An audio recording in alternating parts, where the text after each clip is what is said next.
Can call the meeting back to order and move to the next agenda item. So our first new petition for consideration today is petition 1690 by Emma Shorter on behalf of ME Action in Scotland. Can I welcome Ben McPherson and Mark Ruskell, MSP, to the table for this petition. I should also indicate that Alec Rowley, MSP, has expressed an interest in issues highlighted in the petition, which were highlighted to him by a constituent, and he has indicated to be interested in following the deliberations of the committee in regard to this petition. We will take evidence in this petition from Emma Shorter and her mother, Janet Sylvester. Emma and Janet are both volunteers with ME Action in Scotland. Also attending is Professor Chris Ponting, Chair of Medical Bioinformatics at Edinburgh University and Deputy Chair of the UK CFS ME Research Collaborative. Can I welcome to you all and thank you for attending this morning. You have got the opportunity to make a brief opening statement of up to 5 minutes, and after that the committee will ask a few questions in order to help inform our consideration of the petition. So I want to just welcome and your own time. Thank you for this opportunity to give evidence today. I really appreciate it. I just want to start by saying that if I have difficulty speaking or trouble with comprehension or anything like that, I'll just deteriorate until I have trouble moving or speaking. So I've organised to do a timeout sign, and my dad will just leave. I apologise, and I'm sure Chris and Janet will be able to answer any questions. So our petition is about myalgic encephalomyelitis in Scotland. There are over 20,000 people with this disease in Scotland. It turns fit and active people into ghosts. Activity becomes not running and climbing, but trying to wash your hair or make a cup of tea. I know teachers who can't teach, children who can't play, and parents who can no longer hold their children. Some patients are too ill to move or speak at all, and I have a friend who's been bedbound for over 25 years. So I got ME over 5 years ago when I was in my first year at St Andrews University. And I went from hill walking and hockey playing to struggling to move my hand to lift a glass of water. I was lucky in that I was diagnosed really quickly, and I saw a doctor who told me he was one of the most knowledgeable doctors in Scotland. There had been recent evidence that cognitive behavioural therapy and graded exercise therapy could help ME patients recover. A new clinic had just opened up in Edinburgh, and I would be referred there right away. He said, most patients get better in 2 years, and the ones who don't take the illness on as their personalities.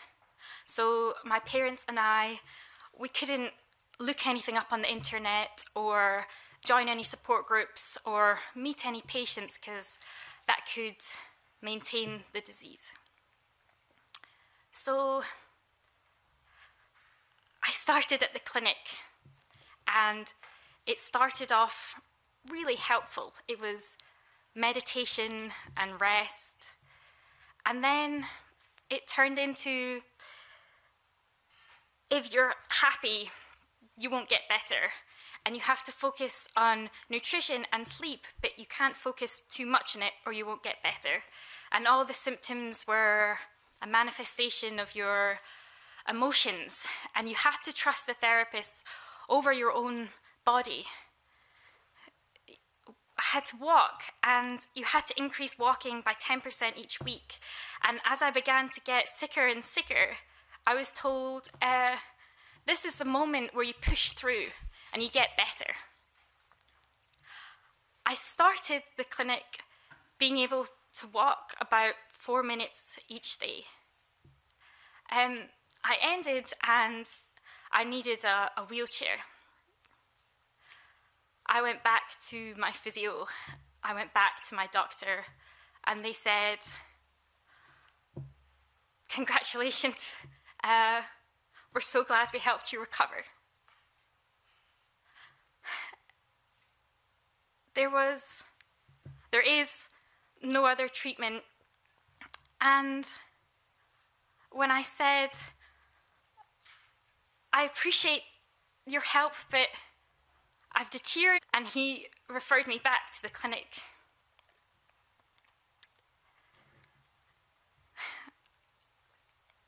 We now have, there is objective evidence of abnormalities in ME patients from immune, nervous, endocrine, and crucially, energy metabolic systems.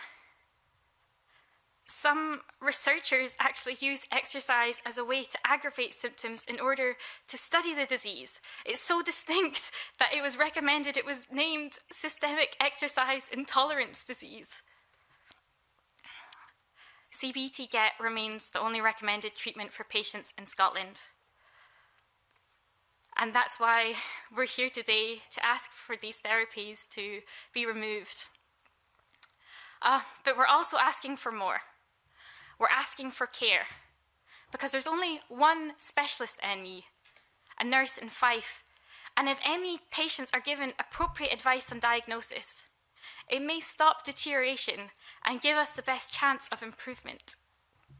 We're asking for education of healthcare professionals, because becoming unwell is compounded by this disbelief and dismissiveness we face by doctors, and it's unfair to expect them to treat us without up-to-date training. The urgency of this can be seen in the treatment of children.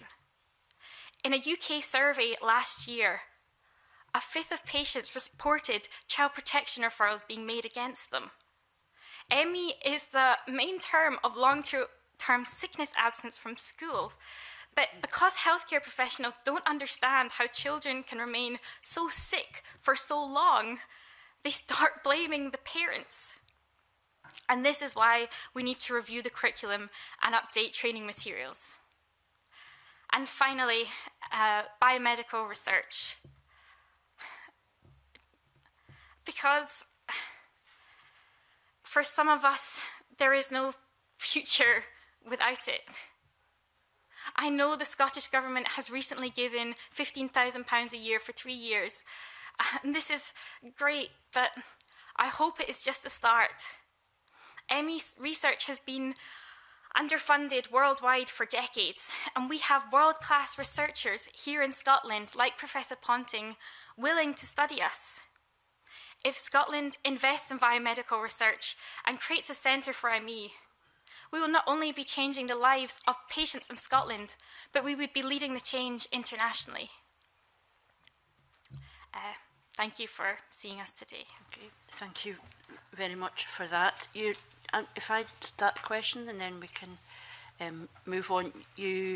Obviously, you've already said that the first action identified in your petition summary is investment in biomedical research, and in your background information, consider that the funding should be proportional to disease burden. And again, you've referred to this, but we understand that the Chief Scientist Office has announced funding of up to 90,000 over 3 years towards a PhD studentship in this area to be led by Professor Ponting. And I wonder whether you consider that level of investment is proportional to disease burden. Thank you very much. I'm very grateful indeed for the £15,000 a year that is going to be put for 3 years for this PhD studentship. The half of the money is going to come from charity. And it will allow us to perform our first experiments on ME. However, there are, as Emma said, over 20,000 people living with ME in Scotland. And so therefore the amount of funding is about £1 per person per year for 3 years. I don't think that is proportionate.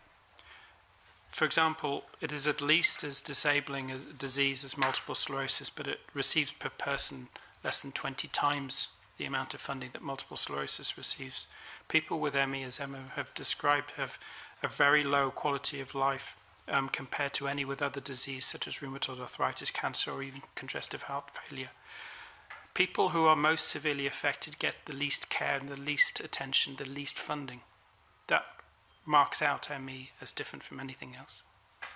Do you have an explanation for why that is? We don't know what the causes are. We need to find out. There is no funding that comes into what the causes are because we don't yet have hypotheses. And without hypotheses, the funders aren't persuaded of the argument. Okay, thank you very much for that. Rona Mackay? Yeah, thank you and good morning. Emma, you've indicated that you contacted the Health Minister, or the Health Minister has been contacted on this issue. And did you raise the subject of a Centre of Excellence with her at that time? Yes, I actually I contacted the Health Minister on Emma's behalf, and we didn't raise the subject of the Centre for Excellence. We were talking then about specialist support for patients and the need for investment in research, but not specifically looking at the Centre for Excellence. Okay, and if a Centre of Excellence was to happen, what would you, give us an idea of what you'd like to see that do? Can you answer that, Chris? I think we need to generate the hypotheses that will be the starting, will fire the starting gun on research. That means that we need to biobank people, their DNA, their biosamples. From that we can determine what are the genetic contributions. We know there are genetic contributions. It's a real genetic illness. And we need to have experimental medicine programs using the substantial enthusiasm that there is in Scotland from people with ME to contribute to science. And then we need to be innovative in terms of how we do the science, including using wearables, accelerometers from phones to allow us to measure how well people, poorly people, are doing over the day. Can I just ask you, from what Emma was saying, and is it your impression that clinicians sort of don't agree? Is there mixed opinions on diagnosis and on treatment? Is that the general situation just now, that there's no sort of common framework or agreement on either diagnosis and or treatment? Actually, there was recently what's it called? Meeting of international experts for care in America, and they came with an agreement. They agreed on diagnosis and care, and they are planning to publish a paper, I think later this year. So I'm just wondering how that can be done without the appropriate research having been done that you're talking about. How can it be agreed when really so much is still to be learned and should have been by now, in my opinion. Yeah. Yes, I think the issue here is that they're looking at how to best support people with ME and to give them the treatment to deal with the disease rather than anything approaching a cure for it. Oh, it's management. It's managing the disease, not treatment. Sorry. Yeah, that's what I meant. Apologies. Yeah. Okay, that's fine. An understanding of the best practice in management, which is being led from the States, that we need to roll out in Scotland. Okay, thank you. Brian Whittle? Thank you. Good morning, and thank you for bringing this to the Petitions Committee. And you've provided references to a range of studies within your endnotes of the petition, and you also referred to the PACE trial. Given that one would expect research to inform training and education, can you outline briefly what you consider to be the key considerations when undertaking research or evaluating studies? Do you want to start, or shall I? So, the PACE trial, I think most people would now agree, does not demonstrate that for the majority of people with ME that there is benefit from the two treatments, CBT and graded exercise therapy. That trial was not done blinded. It's very difficult to do a blinded trial. I understand that. But one must understand the limitations of an unblinded trial. And the modest effects that were seen from that trial could be, I'm not saying that they are, but they could have come about because of the unblinded nature of the trial. And the second point in your petition summary calls for a review to ensure healthcare professionals' training and education materials reflect the latest scientific evidence. I wonder if you could expand on this. For example, is there international evidence that you're aware of that has not been considered or acknowledged within Scotland? So I can, yeah. Yes, I suppose that I'm not sure. There is. It seems to be. Are you? Do you mean about care, or like management of the disease, or do you mean about research, or about? Probably both, actually. I think that from your submission, obviously, you're saying that the care of those with ME is not adequate. Also, what we're hearing as well is that research is very much in its infancy. Yes. For example, there's the work of a doctor at the University of Pacific, Dr. Van Ness, and he's shown an abnormally early transition to anaerobic metabolism, and he's worked out a system of heart rate monitoring, which it gives us a best practice to try and stay within our kind of energy boundaries and not become more severely unwell. So that's kind of more recent, and there's a lot of, I brought some of the biomedical research highlights, but I think Chris will probably be able to go into them more, but although there's not that much research, there is some like that, which indicates ways we could be managing the disease. And yes, sorry, does that answer your question, or? I'm really quite interested in this idea of it impacting anaerobic energy system. And how that impacts on quality of life as well. So, just for my clarity, what is the research suggesting that sort of early tap into that anaerobic energy system is what's detracting from your own ability to move? Okay. So there is evidence of metabolic dysfunction involving the mitochondria, for example. These are observational studies. They don't say that they are directly a cause of disease. They could be a consequence. We need to understand that it could be one or the other, so we don't know.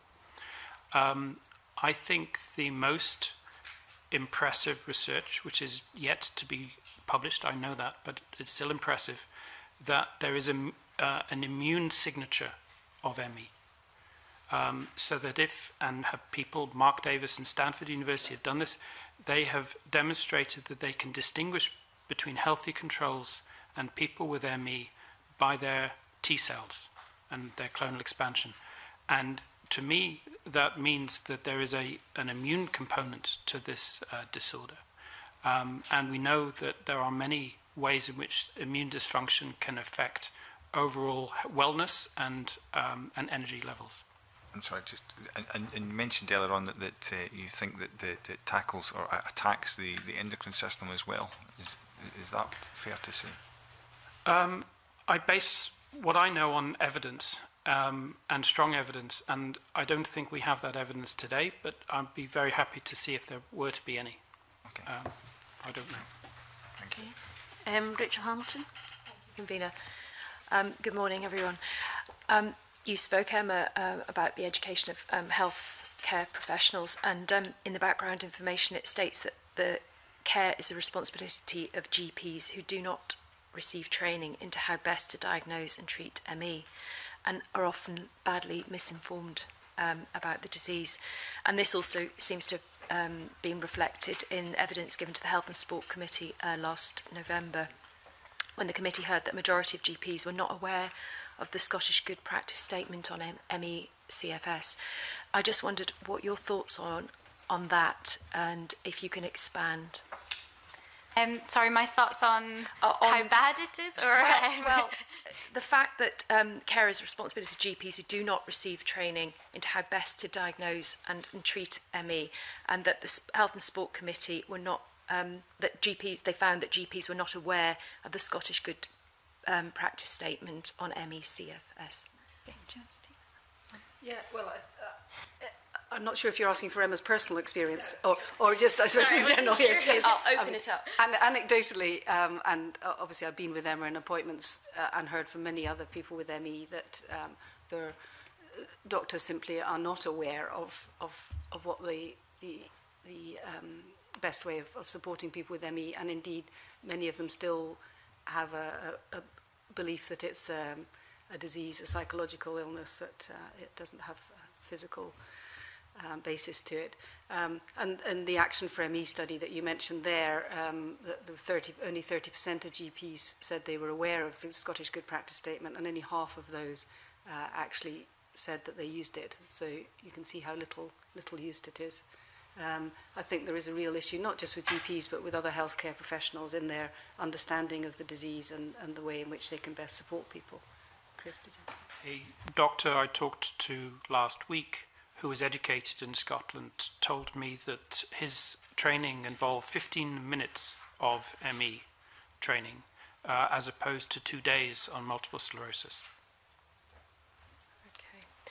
So, would you recommend that it's something that is given further consideration? Of course, I mean, I presume that's what you're backing. But how do you go about that? We're still sort of working on what the best thing to do is, but at the moment, I think we'd ask the Scottish Government to ask the colleges, the Royal Colleges of Medicine, to review the treatment of how they deal with ME in their curricula, and for the NHS Education Scotland, the Specialist Health Board, to explain the results of a recent review that they've had carried out into the materials into adult ME, and describe their approach to ME, which is perhaps slightly different from the approach that we would like to see them take. Okay. So your ultimate objective would be to raise awareness amongst GPs, and so that they would use that Scottish Good Practice Statement and just highlight awareness, really, of the condition. Yes, I think there are also separate issues around the Scottish Good Practice Statement. As you're probably aware, most diseases have a sign guidelines, and you'll see in the recommendations from 2010, from the needs assessment recommendations, that at that stage it wasn't believed that there was enough evidence to support producing a sign guideline for ME. We haven't agreed this yet, but I think there may be now enough evidence to produce those guidelines, and the Scottish Good Practice Statement for CFS ME is so rare that it's not surprising that health professionals haven't heard of them. You know, there are very few Scottish Good Practice Statements out there to be referred to by health professionals. So there's something around that whole awareness of how GPs and other health professionals are made aware of diseases like ME, that ME needs to be much more in the front line. Just on a supplementary there, that the statement was supported by a patient guide, and I just wondered if you had any comments about that guide itself. No, I don't think so. Okay. No, we could come back to you on that though, if that would be useful. Yeah. Okay, yeah. Thank you. Thank you. You're referring there about sign guidance and so on. Our briefing refers to the NICE guidance, which has currently been updated and due to be published in 2020. I wonder what your views are on the NICE guideline as it currently stands. It's not fit for purpose. Yeah. Okay. And are you aware of any engagement or information gathering being undertaken by NICE to inform its updated guidance? I mean, guidelines, sorry, because obviously if you think the one's not fit for purpose, are they speaking to the right people about in updating it? And if so, if you had the opportunity to contribute to that, for example, by consultation, and according to our briefing, the Scottish Government has indicated that it does not intend to review the Scottish Good Practice Statement, which we've heard about, until the updated NICE guidance is published. And I wonder if I can ask for your thoughts on that. I think the first point was whether we've been consulted. Yes, they're consulting patient groups, including ME Action. So because we're part of a UK-wide group, we have 2 volunteers going along. I think their feedback to us was listened, but were we heard?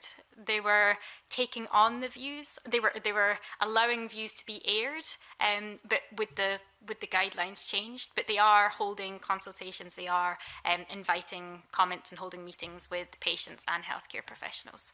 And I think there's some concerns about the harm that the NICE guidelines are like in their current state.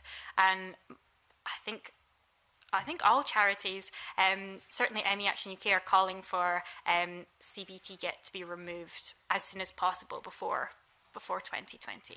So your argument would be that the good practice statement has to be looked at while this is in progress rather than at the end of it? Yes, I also think we have the opportunity now to change it. We have the evidence now, and we have the chance now to stop other people being harmed by this. So I think it should be changed as soon as possible.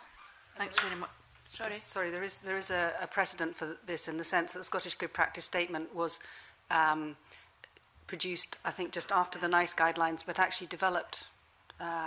It's considered by many patients as better than the NICE guidelines because they took it. They didn't take the NICE guidelines and entirely as the recommendations as set. They actually looked at them and reviewed them effectively, much more effectively than NICE guidelines. Okay, thanks very much for that. Rona Mackay. Thank you, Convener. Emma, you spoke earlier about graded exercise therapy and what that entailed. I wonder if I could ask you a wee bit about cognitive behaviour therapy and why that's harmful. It's definitely not all cognitive behavioural therapy. I think people with ME and anyone with a chronic long-term illness can really benefit from psychological support. I think it's called directive cognitive behavioural therapy, and it's about it's based on the idea that ME is caused by fear of exercise and deconditioning. So it's quite, my personal view is it's quite manipulative, and I don't think we should be, I think cognitive behavioural therapy to support patients is fine, but cognitive behavioural therapy on the basis that, they're just afraid to do anything and to persuade them to exercise more can be harmful. And is that sort of currently what happens in terms of if you go to one of these sessions, that's pretty much what you're being told with the CBT? It's that, it's really in your mind that you don't like exercise. Is that kind of what's been happening at the moment? It's not explicitly like that. It's not, because the point is that the healthcare professional. This is what's believes has to gain your trust to act, that they believe you're sick, and it turns into. Because I've had therapy which is supportive and it's about managing your symptoms, and the CBT was kind of like just everything coming back to something you were doing, and everything coming back to sort of blaming you for the disease. Which is not helpful. It wasn't helpful, no. It did make me think I was going crazy. I think that's, you just think I must be, what the therapist is saying and what I'm experiencing is so different. And do most patients get that? Most patients in England get that. The provision in Scotland it depends on the therapist. Honestly, you could get one that was supportive, or you could get one that really followed this. Okay. So, yeah, that's great. Thank you. Brian Whittle. Thank you, Convener. Our briefing refers to healthcare needs assessment of services for people living with ME CFS undertaken by the Scottish Public Health Network, which came up with 26 recommendations, which hopefully you're familiar with. So if I could ask you which of those recommendations you would consider to be priorities, or if there's anything missing from that list of recommendations. To be honest, they all look like priorities for us, but we would need to, I think, probably look at the list in a bit more detail and come back to you on that. They covered, as you can see, a lot of what Emma's bringing to the committee today, and I suppose our question is what happened, why they've not been implemented, and we don't know where that went in 2010. But could we come back to you as to what the priorities would be? That'd be really helpful. Yeah. Thank you very much. And also, finally, if a concern that's been identified in those recommendations is that the recommendations can be made, but then do not get taken forward, as you've just alluded to. And I wonder if you could outline how many of those recommendations made in the healthcare assessment either come into effect or are being actively progressed, and presumably you would like to come back to us on that one. So I just wanted to add that in, if I could, perform this. Thank you. Okay, Rachel. Let's go back to the treatment, the CBT treatment. We had a briefing actually in this morning that talked about that it's not scientifically sound. I just wondered if Professor Chris Poynton would be able to comment on why that is the case, and why that the NHS recommended therapies for ME patients in Scotland implies that Scottish Government supports the CBT model of ME. I think this comes back to the question about the PACE trial, which was investigating the benefit or otherwise of CBT and GT on patients. And so it comes back to this question as to whether there was benefit for most people from that trial, or evidence for benefit for most people, and there wasn't. There appeared to be benefit for some. A reanalysis of that indicates that that effect was lower than initially proposed, initially published. And even then, that modest effect could have been, I'm not saying it was, but could have been due to the unblinded nature of the trial. People knew whether they had one type of therapy or another. And because they were being told, as I think we've just heard, that particular therapies were effective, that influenced their reporting of the outcomes. And that's what I'm saying could have led the impression of a success for a trial, which then influenced the NICE guidelines. Okay. Or the retention of the NICE guidelines. Ask both our colleagues who are not members of the Petitions Committee but here for this particular petition if they want to either ask a question or make a comment. So Mark first and then Ben. Yeah, thanks, Convener. I wanted to ask you, Emma, about the provision of specialist nursing services across Scotland, and I think you mentioned Fife.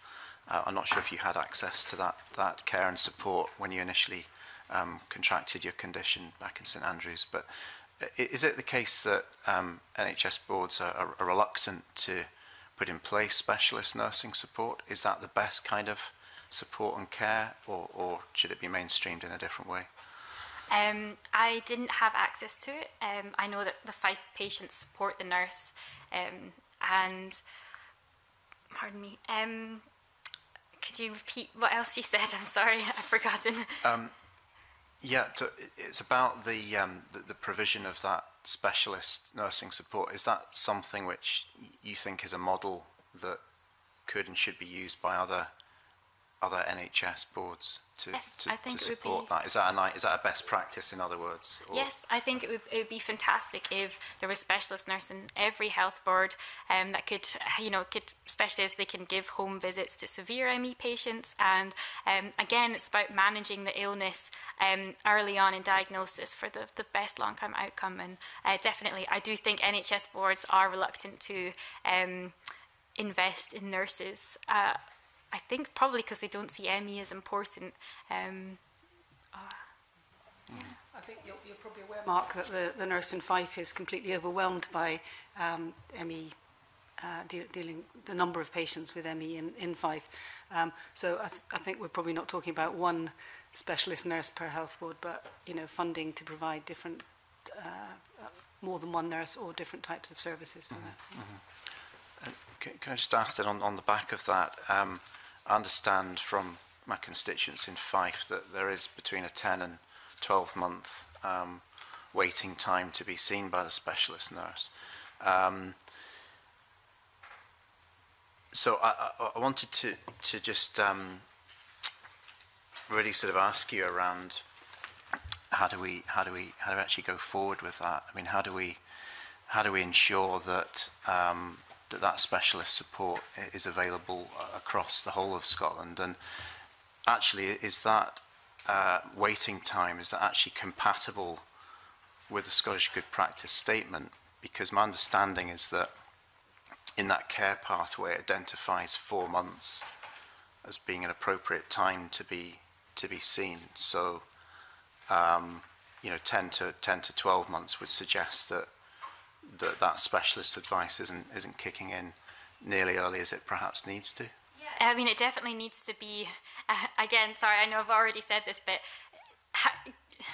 good management advice as soon as possible, like the 4 months suggested in the Scottish Good Practice Guidelines, is essential in possibly helping to stop deterioration, but definitely for hopefully long-term improvement. And yeah, I think the answer is probably more investment in nurses. And yeah, yeah. There is evidence that the prevalence is about 1 in 200 individuals. There are plenty of other disorders at that level of prevalence. And so I would suggest that whatever is in place currently for diseases of this severity at that level of prevalence is put in place very soon for this disorder. Okay. McPherson? Thank you very much, Convener.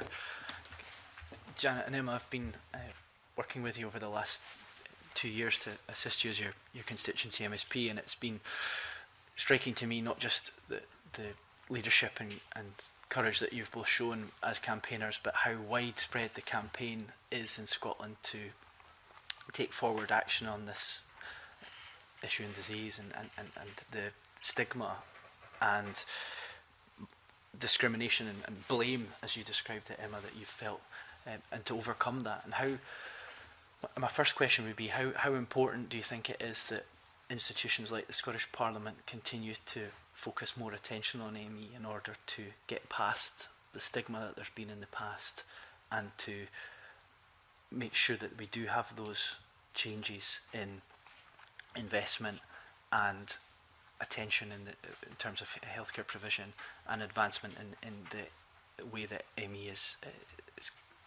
educated in our healthcare training systems?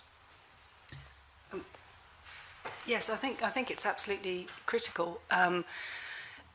As I think we've outlined the reasons why we desperately need help for people with ME in Scotland, and it's very clear that without the Scottish Parliament and the Scottish Government taking action, we're not expecting the Scottish Parliament to do everything. Other organisations will then hopefully be encouraged to come in and support through funding, research and so on. But we need somebody to take a lead in Scotland, and I think as the comments on Emma's petition showed very clearly, this is a chance for Scotland to take a lead, the Scottish Government to take a lead, and the Scottish Parliament to take a lead, not just in Scotland, but it would be setting an example to the rest of the world. It would effectively be saying, look, we've got a long history of research, of medical research, and we're now going to take a lead in ME research. Same with education of healthcare professionals and support for patients. Having attended a meeting in Geneva at the World Health Assembly, it is quite clear that many countries around the world have even worse support for individuals with ME than is in this country and in the UK as a whole. Taking a lead would help internationally. And as one more question, if I may, Convener, and as much as that is absolutely true in terms of giving us more assistance to people with ME in Scotland now, there seems to be, with the film Unrest and its attention that it got at international film festivals, and there seems to be a worldwide movement and mobilisation of those who know about ME or are suffering from ME and care about ME to see action on this, and how, I guess I'm trying to emphasise the pertinency of this issue, not just for those who are suffering, but as a health issue that is at the forefront of people's minds at the moment. And thus there is a window of opportunity, but as all windows of opportunities are, they shut. And people will forget these neglected people in time unless action is forthcoming. Okay. Thanks very much. I don't know if there's any last points you want to make, Emma, before we conclude. Thank you. Okay. I think that certainly have found that very thought-provoking, and I can thank you very much for your presentation. I wonder if members have any comments on how they might want to take this petition forward. Brian? Thank you, Convener. Thank you for giving us evidence. I think there's two things jump out for me, and obviously I think there's the lack of research and the research that's required. I think that there seems to be a feeling that we're talking about attacking energy systems here. We're talking about attacking the endocrine system here, and that of course that sort of biomedical approach that isn't happening at the moment. I think that's something I'd like to explore. And I think the bad bit for me, the worst bit for me, is that the idea that our healthcare professionals, there are NICE guidelines available there and sign guidelines available. And we've heard this before, where that dissemination of information is not getting to the front line, and we're not arming our healthcare professionals with enough knowledge of how to tackle conditions, and this is one of those conditions. I think that ME, until not that long ago, used to be branded as sort of yuppie flu. I think we've all had casework that has moved us, and that's why I'm particularly glad that this petition is here. I wonder whether, in first instance, we should be writing to the government to seek the views and the actions called for in this petition around that idea of increasing research, and around that idea of disseminating that information to the healthcare professionals around the NICE guidelines. And specifically, I think around the NICE guidelines, if they're consulting, how they're consulting, but are there things they could be doing currently around good practice instead of waiting to the end of the process? I think we should be asking them about that. Anything else, Rona? Yes. Yeah, I mean, I just, was really struck by your evidence, and thank you for bringing this petition. It's really important. I'm sure the 21,000 other ME sufferers thank you as well. The thing that strikes me is that this isn't new. This is not a new condition, and despite all the guidelines and initiatives that have been set up, it hasn't really worked. Nothing has changed, and I think that's it's not acceptable. It's just not acceptable that nothing has changed, and I think that hopefully this petition will kickstart some action from the government and from the medical establishment. So I mean, I think, as my colleague said, we need to write to the government to see what action, to take views in the action that you're calling for, and to a wide range of other stakeholders, just to give us their views, because I think that this has to be the start of something that's going to make a difference, because so far you've been denied that. Yep. I'd just like to make a point. It seems to me that obviously Fife are blazing a trail on this one, but I got the feeling the funding was probably through fundraising, perhaps. I don't know if I'm right there, but I'd like to know what all the NHS boards are currently doing, and what position we're in, so that we can get some sort of consistency in terms of how we understand, rather than anecdotal kind of evidence. So I think we want to write to the Scottish Government for their views. I do think we want to write to the health boards, as you say, what's the provision across the country. I'm interested in the clinical view on treatment that's actually, the petition is arguing is harmful, and what is the medical view in that. And I think we would want, obviously, to write to those organisations who are closest to this around, ME itself, so it's Action for ME. I think we've also been told about ME Research UK, the Scottish Public Health Network, and we can maybe reflect with the clerks if there are other groups that would be worth our speaking to, and if you have any local groups that you're aware of, that you professionally are aware of, that you think would be worthwhile our seeking submissions from, then we can do that. But obviously anybody who's interested in this field can also submit on the petition, on our petitions page as well. I don't know if there are any other suggestions that we have. There seems to be quite a lot to be going on with. Yeah. Okay, in that case, there's quite a substantial piece of work to be done there, and can I thank you very much for your attendance and providing such thought-provoking evidence, and I'm now going to suspend the meeting briefly to allow the witnesses to leave the table.